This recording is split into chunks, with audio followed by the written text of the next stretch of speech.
করে দিতে চাই, বাংলাদেশের জনগণ কোন ইলেকশন ইঞ্জিনিয়ারিং কে তারা পছন্দ করে না, অতীতে করে নেই, বর্তমানেও করবে না, ভবিষ্যতেও করবে না।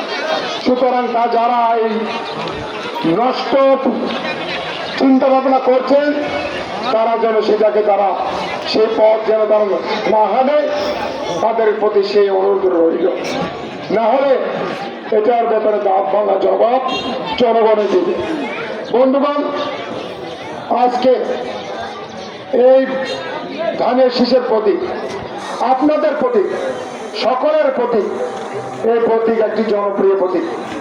এই প্রতীক শহীদ রাষ্ট্রপতি জিয়া রহমানের প্রতীক, দেশমাতা দেশনেত্রী বেগম খালেদা জিয়ার প্রতীক। আমরা তার বাহক হিসেবে আমরা এই প্রতীককে জনগণের মাঝে আমরা ছড়িয়ে দিচ্ছি। সুতরাং এই প্রতীক বাংলাদেশের উন্নয়নের ব্যাপারে, বাংলাদেশের গণতন্ত্র রক্ষায় গুরুত্বপূর্ণ ভূমিকা গ্রহণ করেছে।